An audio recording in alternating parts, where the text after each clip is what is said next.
ಈಶ್ವರ, ಶಿವ, ಕಾಲಭೈರವ, ವೀರಭದ್ರ, ರುದ್ರ, ಜಗದೀಶ್ವರ ಹೀಗೆ ನಮ್ಮ ಮಹಾಶಿವನಿಗೆ 106 ಹೆಸರುಗಳು. ಹಾಗಿದ್ದರೆ ಯಾರು ಈ ಶಿವ? ಏನು ಶಿವರಾತ್ರಿಯ ಮಹತ್ವ? ತಿಳಿಯೋಣ ಬನ್ನಿ. ತ್ರಿಮೂರ್ತಿಗಳ ರೂಪದಲ್ಲಿ ಲಯಕರ್ತನಾಗಿ, ಕಾಲಭೈರವನ ರೂಪದಲ್ಲಿ ರಕ್ಷಣೆ ಮಾಡುವವನಾಗಿ, ವೀರಭದ್ರನ ರೂಪದಲ್ಲಿ ತೊಂದರೆ ಮಾಡುವವರಿಗೆ ಶಿಕ್ಷೆ ಕೊಡುವವನಾಗಿ, ಯೋಗಿಯಾಗಿ, ಮಂಗಳಕರನಾಗಿ, ಎಲ್ಲರೊಳಗೂ ಎಲ್ಲದರೊಳಗೂ ಅಡಗಿರುವವನೇ ಶಿವ. ಶಿವನ ಆರಾಧನೆಗೆ ಮೀಸಲಾದ ರಾತ್ರಿಯೇ ಶಿವರಾತ್ರಿ. ಇದನ್ನು ಮಾಘ ಮಾಸದ ಕೃಷ್ಣ ಪಕ್ಷದ ಚತುರ್ದಶಿಯಂದು ಆಚರಿಸಲಾಗುತ್ತದೆ.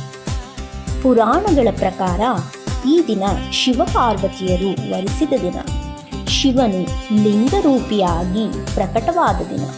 ಹಾಗಾಗಿ ಆತನ ಭಕ್ತರು ಈ ದಿನದಲ್ಲಿ ಉಪವಾಸ, ಜಾಗರಣೆ, 4 ಯಾಮದಲ್ಲಿಯೂ ಪೂಜೆ, ಅಭಿಷೇಕ ಮಾಡಿ ಅಹೋರಾತ್ರಿ ಮಹಾದೇವನಾದ ಶಿವನನ್ನ ವಿಶೇಷವಾಗಿ ಆರಾಧಿಸುತ್ತಾರೆ.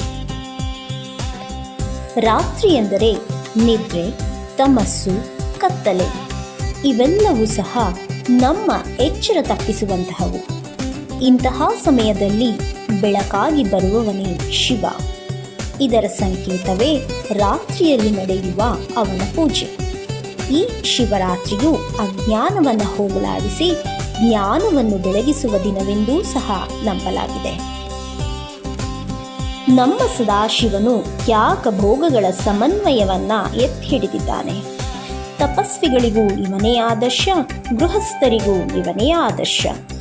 ಸ್ಮಶಾನದಲ್ಲಿ ವಾಸಿಸುವ ವೈರಾಗಿಯೂ ಹೌದು, ಹೆಂಡತಿಗೆ ಅರ್ಧ ದೇಹವನ್ನೇ ನೀಡುವಷ್ಟು ಪ್ರೇಮಪೂರ್ಣನೂ ಹೌದು. ಇವನ ಆರಾಧನೆಯೋ ಅತಿ ಸುಲಭ.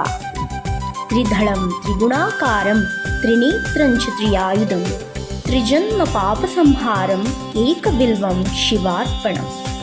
ಸತ್ವರಜಸ್ತಮೋ ಗುಣಗಳೆಂಬ 3 ಗುಣಗಳನ್ನು ಹೊಂದಿರುವ, ತ್ರಿನೇತ್ರನಾದಂತಹ ತ್ರಿಶೂಲವನ್ನು ಧರಿಸಿರುವ ಶಿವನಿಗೆ 3 ದಳಗಳಿರುವ ಬಿಲ್ವಪತ್ರೆಯನ್ನ ಅರ್ಪಿಸುತ್ತೇವೆ. ಈ ಪವಿತ್ರವಾದಂತಹ ಬಿಲ್ವಪತ್ರೆಯ ಅರ್ಪಣೆಯು 3 ಜನ್ಮಗಳ ಪಾಪವನ್ನ ನಾಶಪಡಿಸುತ್ತದೆ.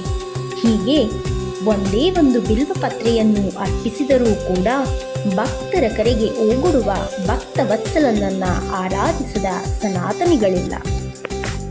ಹೀಗೆ ಶಿವನ ಸರಳತೆಯನ್ನು ನೆನಪಿಸಿಕೊಳ್ಳುತ್ತಾ, ಇಂದ್ರಿಯ ನಿಗ್ರಹ ಮತ್ತು ಆತ್ಮಾವಲೋಕನವನ್ನು ಮಾಡಿಕೊಳ್ಳುತ್ತಾ, ಅರಿಷಡ್ವರ್ಗಗಳನ್ನು ಗೆಲ್ಲುತ್ತಾ, ಸದ್ಗುಣ ಸಚ್ಚಿಂತನೆಗಳನ್ನು ಅಳವಡಿಸಿಕೊಳ್ಳುತ್ತಾ, ಶಿವತತ್ವದ ಅರಿವು ಪಡೆಯುತ್ತಾ ಮಹಾಶಿವರಾತ್ರಿಯನ್ನು ಆಚರಿಸಿ ನಾವೆಲ್ಲರೂ ಶಿವಾಂಶ ಸಂಭೂತರಾಗೋಣವೇ.